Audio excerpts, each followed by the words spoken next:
Hello YouTube. I haven't uploaded a video in quite some time, so I kind of wanted to upload one again. And I thought a perfect video would be how to break NASCAR Heat 5's, I guess, what would it be? Algorithm for plate racing. So, for the setup of the car, I think it's really important.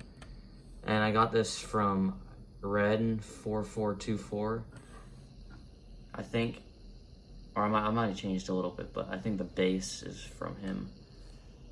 This is the shocks, all just at 10 clicks. I don't think it matters too much, but it might make you faster.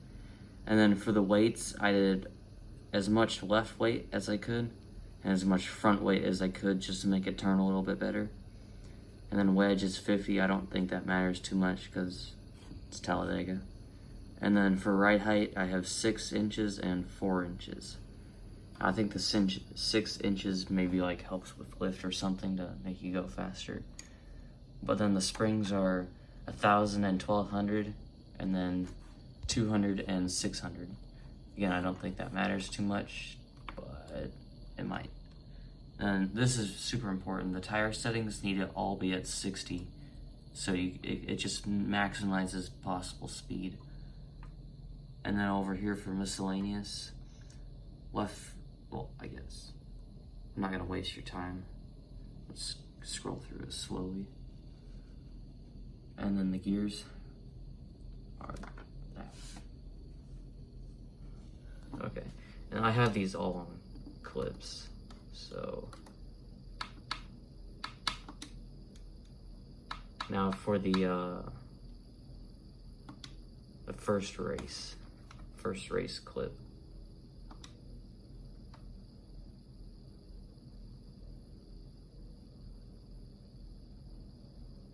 Alright, so this is the beginning of the race. Now, oh, wrong button. So basically, to sum it up in a quick summary before to get you an idea, you basically want to go, you have to stick on the inside lane all the way around the track the whole time. Because the third lane, especially third or fourth lanes, don't work at all. Because if you're pushing more than one car, it doesn't do anything. And the second lane, which is where Bobby Carter is right now, is only good if you need to pass someone super slow on the inside and you have a ton of momentum that you don't want to lose. But first, I go to make a pass on Bobby Carter to start picking up some spots, because the main goal is to slice through the field as quick as you can to get to the front.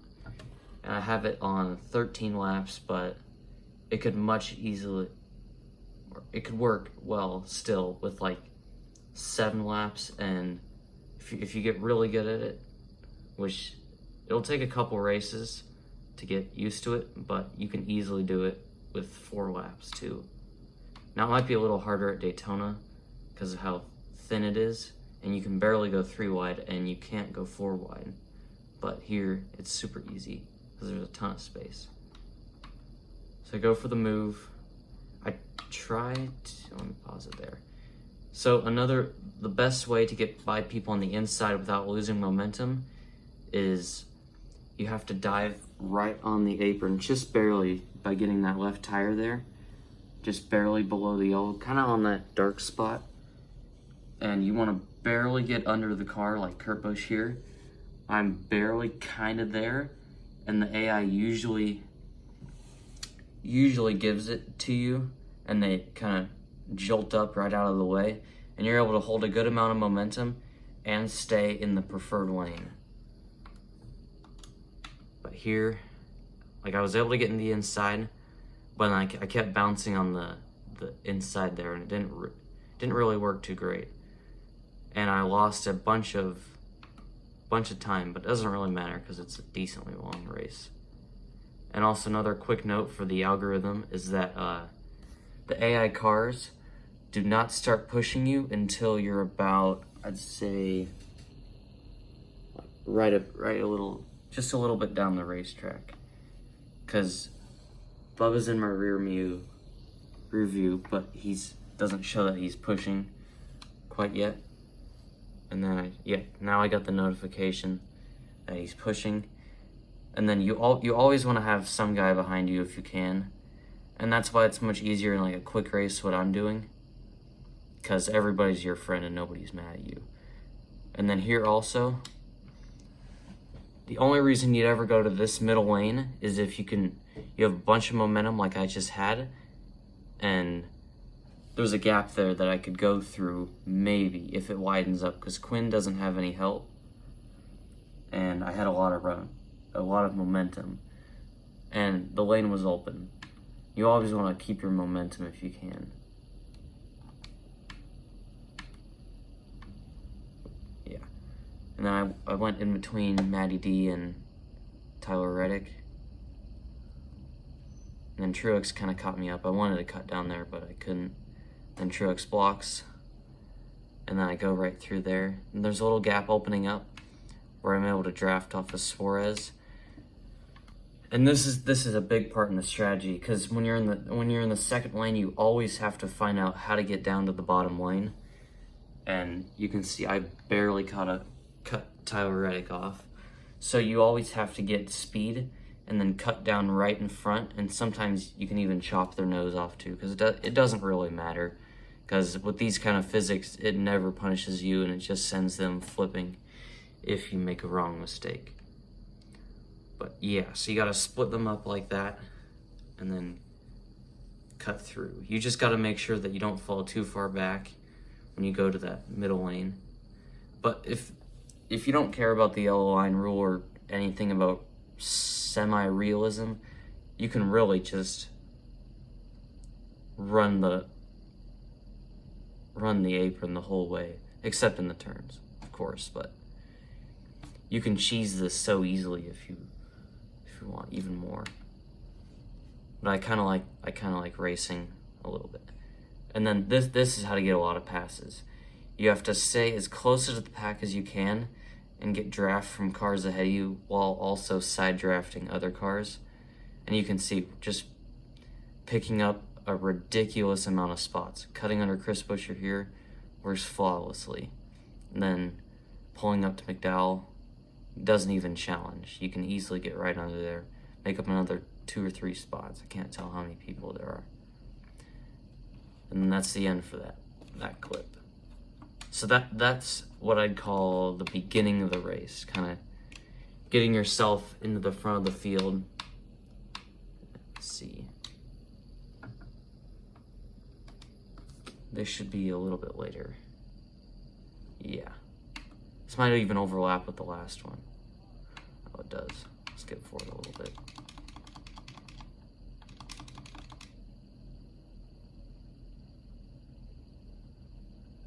Okay, that's about good. Oh, that's way too far. And it shouldn't matter. I'll just make sure there wasn't a major component that I missed.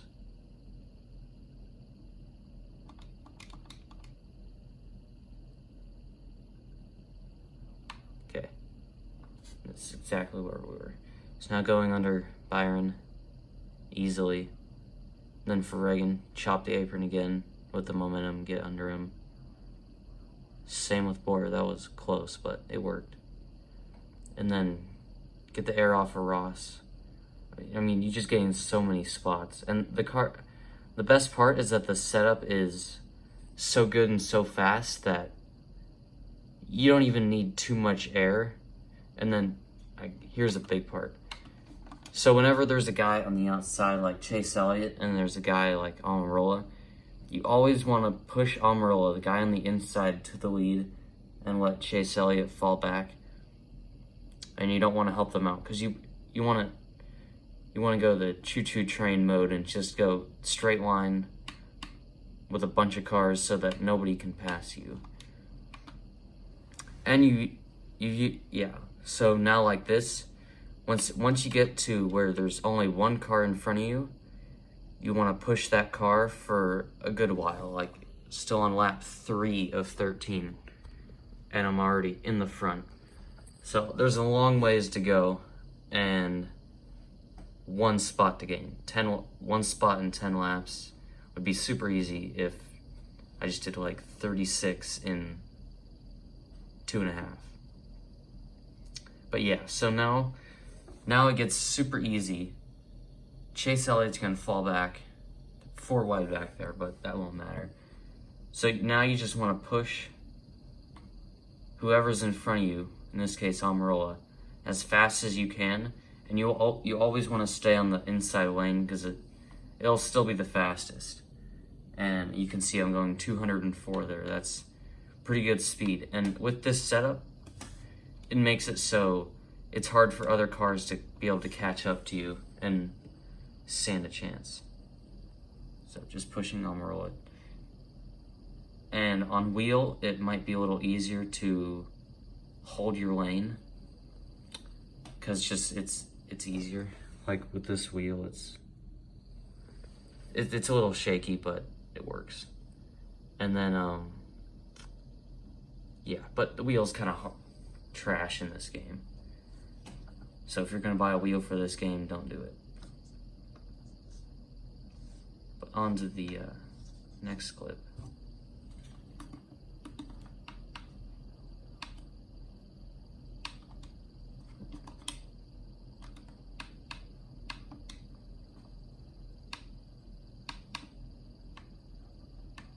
I think it's this one.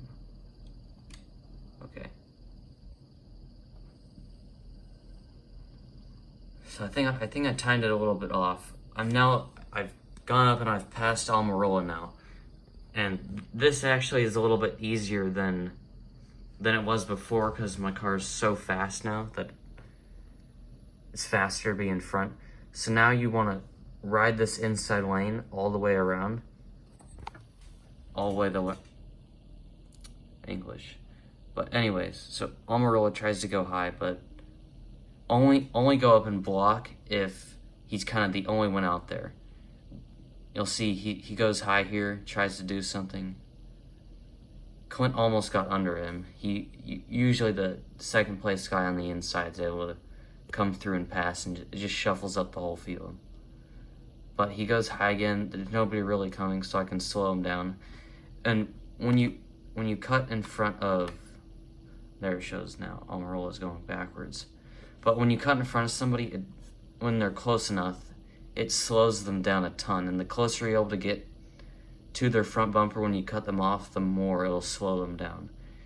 But if it's a far distance, then it might help with drafting. So make sure you barely cut them off. And then now I got Clint that I'm going with, and sticking all the way to the inside if you can. Nothing's really coming, and Clint's nowhere near. But another thing you got to do with this strategy is you see down there how it has the draft. But there's nobody in front of me.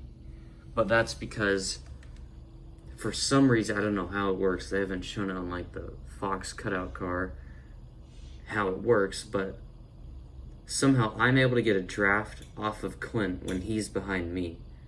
So it's kind of like he's got a big bubble and he's shoving me forwards, even though he's that far away. So you always want to make sure that you line up perfectly, bumper to bumper. Like if it was in like a straight line, like, you know, no matter the distance. It might be like a 2-car length distance, then you won't get any draft. But you always want to make sure you have your rear view mirror up and you're always looking backwards. And you just want to line up with Clint or whoever's back there. And then you'll get that draft. And it gets you a ton of extra speed and makes it so they have an even less chance of being able to pass you. That's the end of that one. I think there's just a couple more things.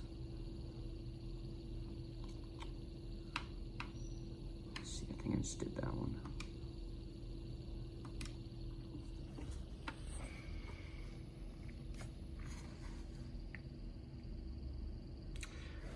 Okay, so now lap 11 of 13. Still riding the inside. A couple laps later. It's kind of boring, so if you want to drop back and have more fun or whatever, you can. because it's super boring up front for like 10 minutes just to blow by some laps to get you the win. So now I got Joey behind me, and everybody's like single file. Some guys go up there. Like now Joey's going to the outside. I'm slowing down now to show you guys a way to win this race at the end, besides staying out front. So now I let Joey go. And also, you can never get drafted while you're in the lead. So this strategy, basically, let me pause it. This other strategy to win the race at the very end is where you have one guy in front of you, like Amarola earlier, and then you have one guy behind you to push you. And because you get the draft off of Logano and the push from BJ McLeod behind. So you basically have double the speed. And there's only one car in front of you. So you can easily just blow right past him if you time it right. And he likely won't have any help because BJ would go with me because he's my draft partner. But the draft thing while you're in the lead, if I went up and I passed Joey right here, BJ would probably be pushing me all the way down this front stretch into turn 1, likely, I think. Because they usually push you for like half a lap before they're done bump drafting. And then they don't bump draft you until you lose spots. I think the game developers did that so you couldn't exploit this even more than it already is. I think I just exited the clip. Hold on, I gotta get back to that.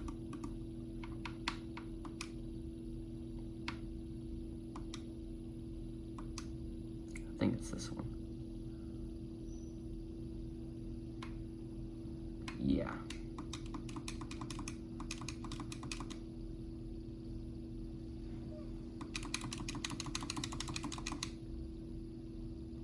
Let's see, okay. So I'm kind of showing him there. I'm backing off a little bit though, because I want to stay behind him. This is the last lap now, by the way. So I want to stay right there. And BJ McLeod has been with me the whole time, and he's not really getting anywhere near close enough to push me. So I have to make the move. Get very close to him, side draft him, then I try to get away. BJ's nowhere near. Now he's disconnected. Joey's falling back. I got the easy lead. I'm wrapping around the bottom. Super simple. You're taking the fastest way around. Nobody's really coming. I mean, BJ McLeod has slow equipment. I don't think it matters in this game, but we get the win. Super easy. I've done it so many times, and if you're ever like in career mode and you're not, or even if you are doing good, it's just an easy way to go and sweep up a win every once in a while. There's another clip. Another clip of the finish. But so yeah, overall, you want to have that setup that I showed at the beginning. You always want to stick to the bottom, and you want to do that move where you always cut under the AI. And you only want to be in the first lane really, and second lane if you have a ton of momentum and you want to pass people without violating double yellow line rule, which doesn't matter in this game. I don't think they have any penalties for it. I don't think. So you won't get any penalties, but just kind of like a standard rule that you want to follow if you can. And then working your way through the field, you can either do the one car strategy, like Amarola and the Logano thing I just did, but BJ McLeod was either not catching up to us because he's BJ McLeod, or not catching up because the setup's just too good that he doesn't have quite the speed to be able to catch up. So either way, you can see here too, 105 speed. You get the good laps when you go through the field, just cutting under everybody. You're able to get super fast laps, faster than you get in any qualifying practice, or maybe practice with other real people you could, but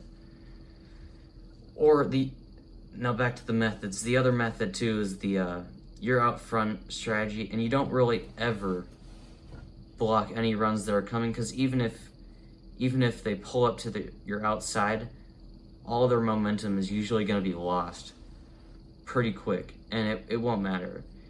And the last thing you want is to block outside and then somebody steals the lane from under you, and then it's like the Martinsville train, and they all just keep rolling up your inside, especially something like 1 to go. Then you have to like shove people out of the way to get the inside, then drive super hard to try to win, and that's fun, but it's not, safe. So I've been going on for 20 minutes here. I think I've covered it all. Might have missed something, but maybe watch the video over once or twice, get a couple of the basics in, I guess, then try it out on your own and see what works for you with this setup and these ideas.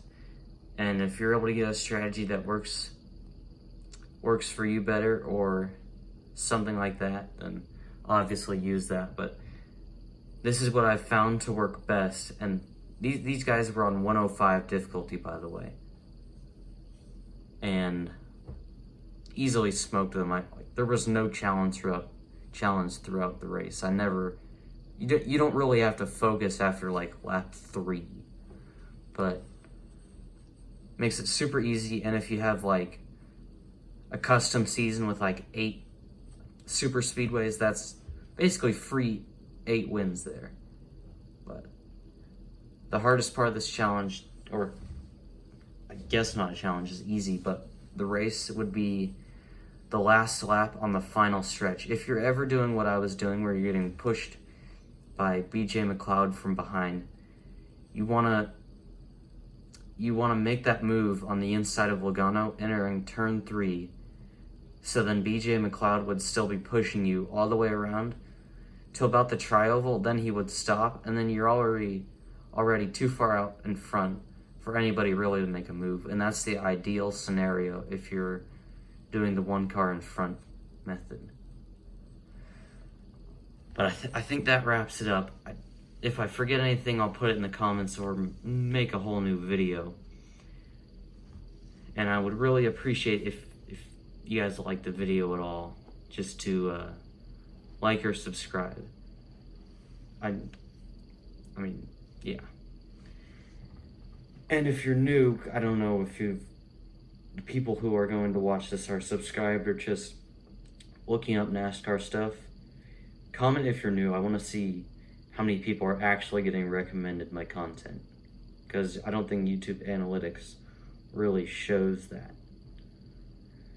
But yeah, thanks for tuning in, and if I get enough support, I have a NASCAR 21 wishlist video, which would probably be somewhere near an hour long, because I have a bunch of stuff and just a ton of stuff on that video.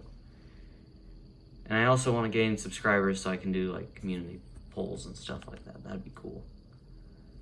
But yeah, I think that's it. Just hitting 24-minute mark now, so I'm gonna end it there.